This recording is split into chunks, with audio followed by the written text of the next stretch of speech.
bitama yeroon daasifanii jiraadha ulfina kee maaliifan ormaaf laadha gooftaa koo si waaqeffadha sifanii bitama yeroon daasifanii jiraadha ulfina kee maaliifan ormaaf laadha gooftaa koo si waaqeffadha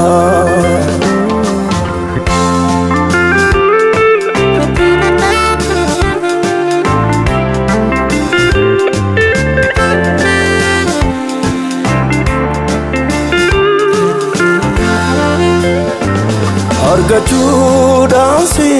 murteessu ansi waaqessu abuudhaani booddeettiin seensu nan dandeessisu beekansi birattanii baree waa'ee jireenyaa si beekuu qoftiyyuu marree anaaf qabeenya gooftaa koo naaf tataabina Yesus koo naaf tataabina gooftaa koo naaf tataabina ulfaadhisu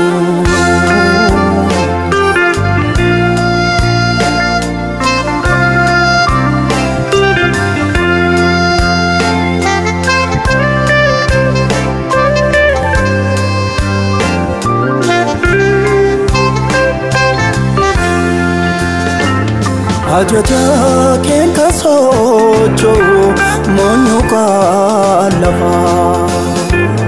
orasani kan tajajilu machiwa kara ayisi terdib sami halwadadati jiratu keti muliste oguma keti wakako ulfini keti Yesus ko ulfini keti wakako ulfini keti enyure durdore si tuture enyure araso yo simale sejete se chujra gooftaa koo garaan koo si bitama Yesus koo keesse koo si bitama gooftaa koo garaan koo si bitama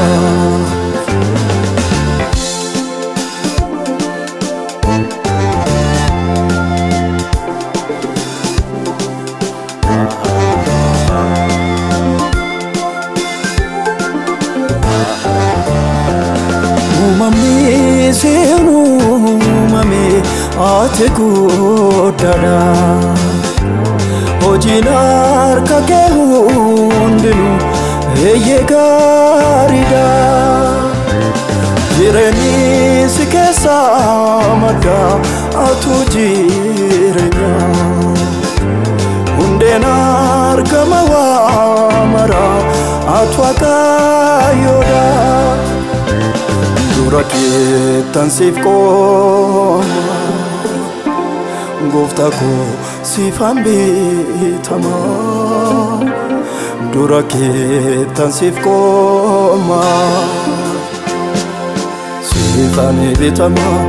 yeroon daasifanii jiraadha ulfina kee maaliifan ormaaf laadha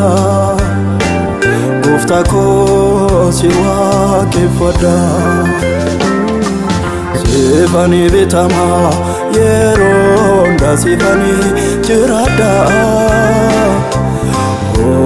ulfinake malifano mablada Gofta ko si waaqeffadha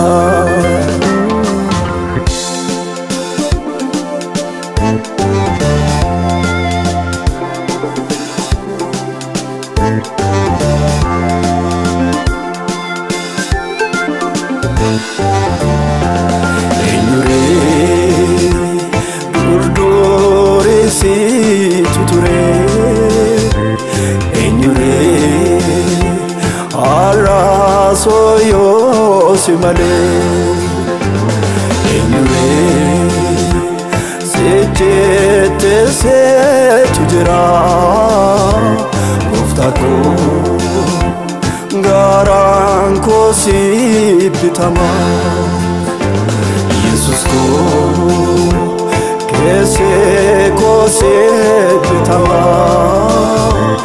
Uftaku Garan kosi